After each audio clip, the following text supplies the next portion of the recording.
got a local racist Democrat district attorney in Atlanta who is doing everything in her power to indict me over an absolutely perfect phone call, even more perfect than the one I made with the president of Ukraine. Remember, I kept saying that's a perfect call. This one was more perfect. Nobody said, sir, you shouldn't say that. Many people on the phone. Or hung up in disgust because of something I inappropriately said.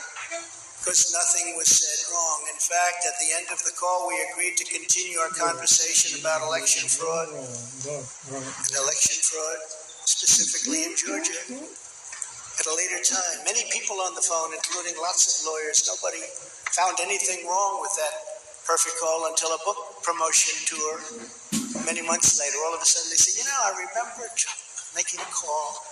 Let's look at that. This fake case was brought only to interfere with the upcoming 2024 election, and it should be dropped immediately.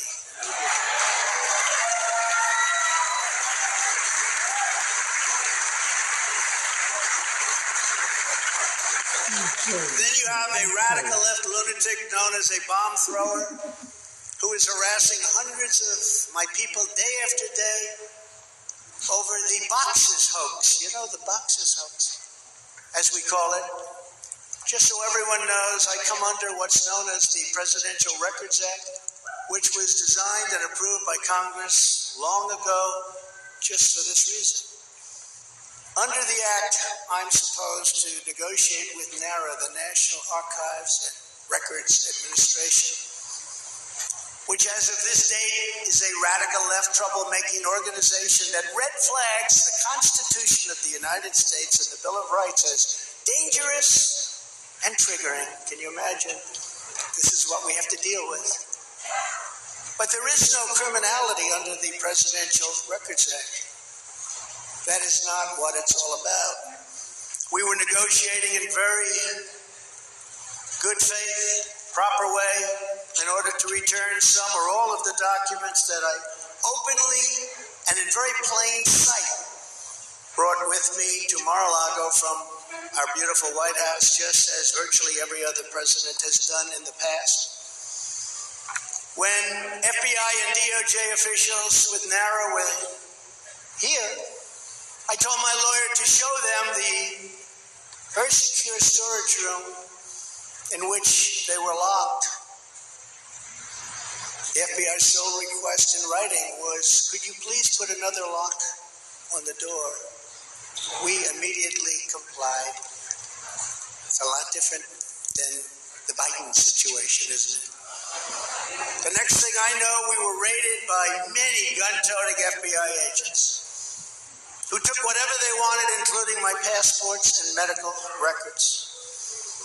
Everybody was in shock. Nobody had ever heard of such a raid before. Can't even believe it. Who would think that that could happen today? I immediately thought of the Fourth Amendment that protects against unreasonable search and seizure. But they did it anyway because our justice system has become lawless.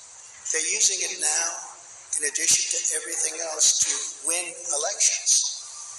Apparently, they're not looking at me through the view of the non-criminal Presidential Records Act. They came up with a new one. This is a new one.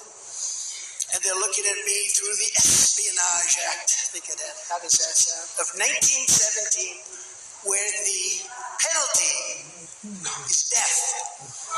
Even though that has absolutely nothing to do with openly taking boxes of documents and mostly clothing and other things to my home, which President Obama has done, the Bushes have done, Jimmy Carter's done, Ronald Reagan has done. Everybody's done. In fact, Hillary Clinton got rid of 33,000 emails, and that was okay. But nobody's done it like Joe Biden. This lunatic special prosecutor named Jack Smith, I wonder what it was prior to a change, who others of his ilk say he's even worse than they are, is only looking at Trump, yet Joe Biden took massive amounts more documents, even removed many boxes to Chinatown. You believe that? He's got $10 million from China. Where did that come from? I guess they were banking on Hunter's expertise and had others stored in unsecured offices in Pennsylvania and strewn all over his garage floor where his now very famous Corvette is also stored.